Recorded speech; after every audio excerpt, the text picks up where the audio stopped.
பிரயோஜனமாக ஏதாவது உங்களுக்கு காமிக்கலாம் அப்படின்னு பார்த்தா தூசியாக மட்டும்தாங்க பறந்துக்கிட்டு இருக்கு இந்த ஆமோடில். ஒருவேளை ஜாம்புஷரில் தான் நல்லா இருக்கும்னு நினைக்கிறேன், பார்ப்போம். ஸோ இப்போ வண்டியில் போகிறாருல அவர் தான் லிஃப்ட் கொடுத்து ஹெல்ப் பண்ணார். ஜாம்புஷர் வந்தாச்சு, பார்ப்போம் ஏதாவது இன்ட்ரெஸ்ட்டாக ஏதாவது இருக்கான்னு பார்க்குறேன். முடிஞ்சால் இன்ட்ரெஸ்ட்டாக ஏதாவது காமிச்சிட்டு அப்படியே இங்கேயே தங்கிட்டு, நேற்று மாதிரி இங்கேயே தங்கிட்டு நாளைக்கு அப்படியே வடடோரா அப்படின்னு சொல்லிட்டு அடுத்த ஊர் இருக்குது, அங்கே தான் போகணும். பார்ப்போம், ஏதாவது இன்ட்ரெஸ்ட்டாக இருந்துச்சுன்னா உங்களுக்கு கண்டிப்பாக காட்டுறேன். ஜாம்புஷர் ஆக்சுவலாக வந்து ஒரு மார்க்கெட்னு தான் நினைக்கிறேன், ஃபுல்லாக மார்க்கெட்டாக தான் இருக்குது. இதாங்க நான் காட்டுறேன்னு சொன்னது.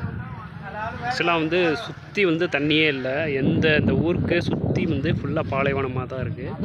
இங்கே மட்டும், அதாவது நான் மேப்பில் சைடில் போடுறேன், இங்கே மட்டும் ஒரு 4 சைட் ஆஃப் ஒரு தண்ணி இருக்கிற மாதிரி இருக்குது. இதுதான் எனக்கு அதிசயமாக இருந்துச்சு, டெஸ்ட் உங்களுக்கு காட்டணும்னு சொல்லிட்டு பார்த்துட்டு அப்படியே நம்ம ஸ்ட்ரைட்டு இந்த வழியாக அப்படியே போக வேண்டியதான். மாதிரி குதிரையே இப்போ தான் பார்க்குறேன். ஆக்சுவலாக ஒருத்தர் லிஃப்ட்டு தராரு, அந்த ஏரியில் பார்த்தோம்ல, ஸோ அங்கேருந்து ஒருத்தர் லிஃப்ட்டு தராரு. பங்கேத்தர் தான் போகணுன்னு சொல்லிகிட்டு இருந்தேன். ஆக்சுவலாக பங்கேத்தன்றது இங்கேருந்து கொஞ்சம் பக்கத்தில் இருக்குது, அங்கே தான் போகணுன்னு சொல்லிகிட்டு இருந்தேன். அவரே நான் உங்களுக்கு லிஃப்ட் தரேன் அப்படின்னு சொல்கிறாரு. இந்த அருவி தாங்க நான் பார்த்துக்கிட்டோம். அந்த ஊர்லேருந்து நம்மளுக்கு பக்கத்தில் ஒரு கோயில் வரைக்கும் வந்து, பக்கத்தில் நீங்கள் பார்த்தீங்கன்னா தெரியும் ஒரு கோயில் இருக்குது, அது வரைக்கும் பிரதர் வந்து லிஃப்ட் கொடுத்துருக்காரு. Thank you so much bro.